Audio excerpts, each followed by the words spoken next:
Frankly Speaking podcast, the podcast where we explore the latest trends in the EU and global affairs calendar.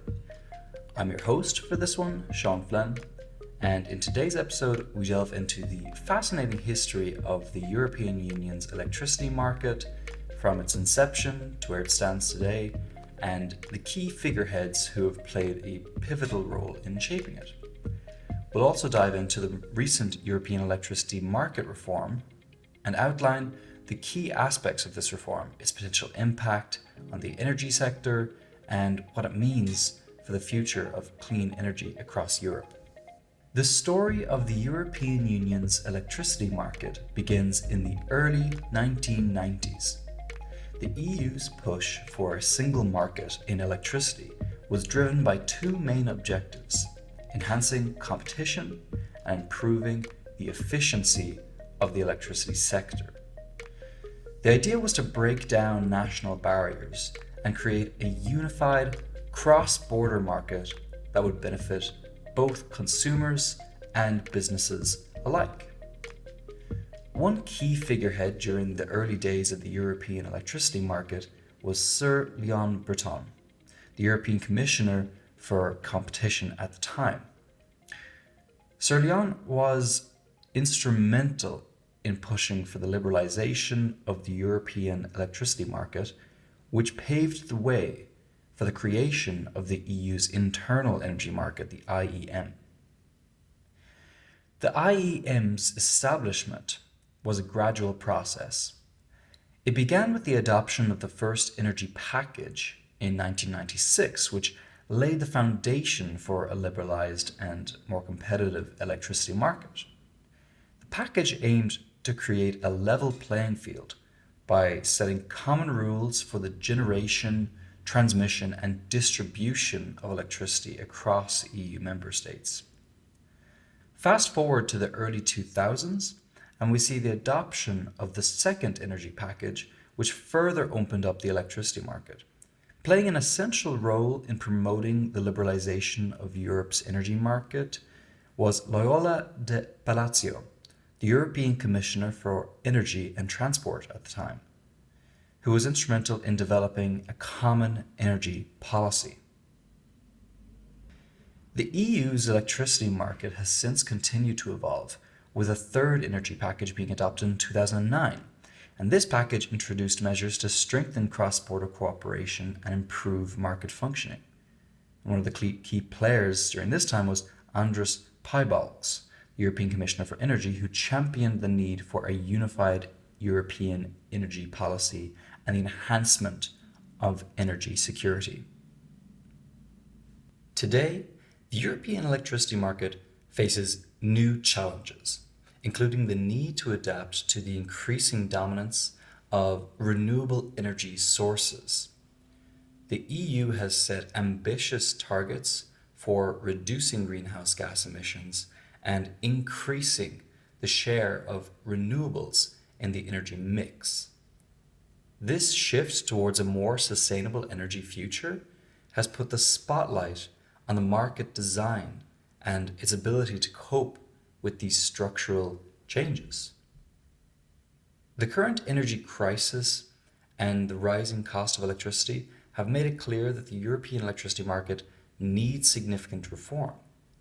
European Commission President Ursula von der Leyen has called for a radical overhaul of the market to ensure that it is fit for purpose in the face of the low carbon transition.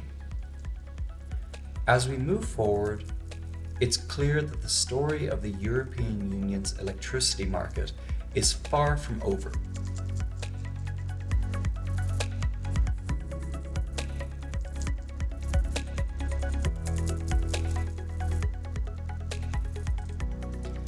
Let's turn now to the reform package of the electricity market.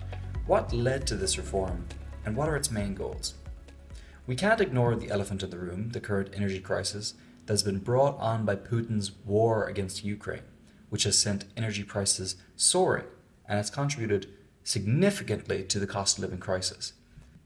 In response to this and the rapid changes occurring in the energy landscape, The European electricity market reform has been tabled by Kadri Simpson, the European Commissioner for Energy.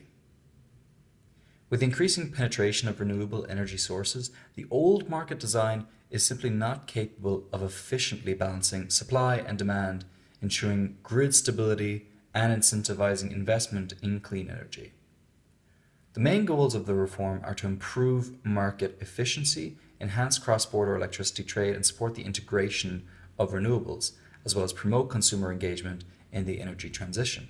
And the key aspects of the reform consist of several components, like the establishment of a single European electricity market, aiming to increase competition, the introduction of market-based mechanisms for renewable energy that would replace the traditional feed-in tariffs and move towards more competitive auctions. And the big thing here are what are called PPAs. Before we dive into the nitty-gritty of PPAs, let's start with a quick overview of what they are. A power purchase agreement is a long-term contract between an electricity generator, usually a renewable energy producer, and a buyer, which can be a utility, a government, or corporation.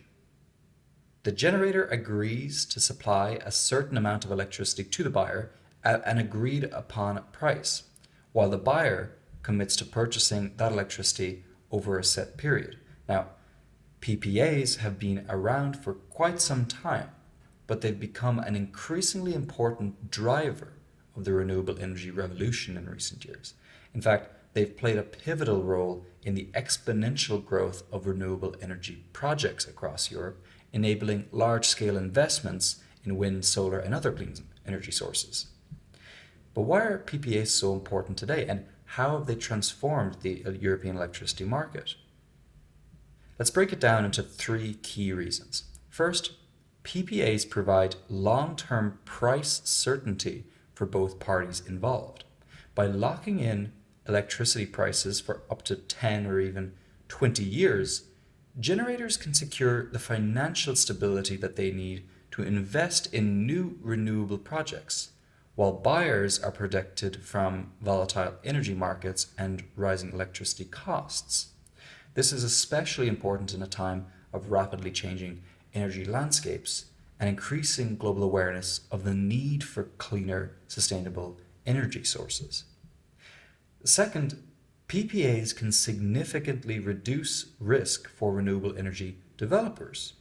As we all know, large-scale renewable projects can be capital intensive and they require significant upfront investment. By entering into a PPA, developers can instead secure a guaranteed revenue stream, making it easier to secure financing and attract investors. This in turn accelerates the deployment of renewable energy projects across Europe, supporting the region's ambitious climate goals.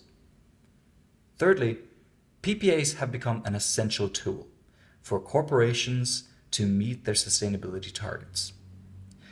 As European companies increasingly focus on reducing their carbon footprint and adopting renewable energy, many have turned to PPAs as a way to source clean energy while demonstrating their commitment to environmental responsibility.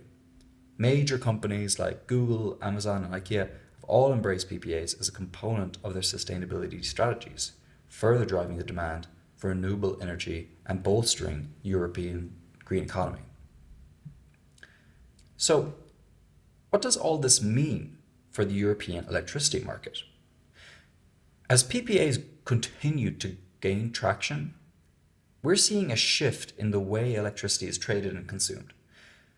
Traditional utilities are no longer the only players in the market, as large corporations and even local governments are entering the fray, eager to secure clean energy at a competitive price. This in turn is fostering a more decentralized, flexible, and sustainable energy system that can better adapt to the challenges of the 21st century. Moreover, the rise of PPAs has had a profound impact on the European energy policy landscape. Governments across the continent are recognizing the importance of PPAs in driving the growth of renewable energy and are implementing supportive policies and regulations to further facilitate their adoption. The These policies, coupled with market-driven dynamics, are propelling Europe toward its goal of a cleaner, greener future. But whereas PPAs have been widely lauded, it's not all so straightforward. While France and Spain are pushing for reform, Germany has decided to defend the status quo. According to Berlin, the spike in electricity prices seen in 2022 was the result of extraordinary circumstances caused by falling gas supplies from Russia and not faulty market design. And entering the arena is Macron's proposition for a European nuclear alliance, a source of energy which Germany has long opposed as a quote-unquote green energy source. Because of the tensions between Berlin and Paris, we're unlikely to see any reform before the EU elections in May of 2024. As we've explored today, this reform is necessary and groundbreaking in the development of the energy sector, with the potential to revolutionize the way electricity is generated. By fostering innovation, promoting renewable energy, and encouraging cross-border cooperation, the EU is paving the way for a more sustainable, efficient, and resilient electricity market. And if you're interested and you would like to find out more about this important topic, you can tune into Friends of Europe's event on the 27th of March next week, entitled The European Electricity Market Fit for Purpose, which will begin at 12:30. There we will be speaking with representatives from the Directorate General for Energy, EDF, and the Florence School of Regulation to get their perspectives on all of what we've just discussed. The link is in the show notes. We'll leave it there for today. If you haven't already, consider subscribing to the Frankly Speaking podcast newsletter, or following us on Twitter, Instagram, LinkedIn, or Facebook. And if you've enjoyed the show, please leave us a review or a rating, as it truly helps us reach more curious minds like yours. And don't forget to tune in again, this time next week.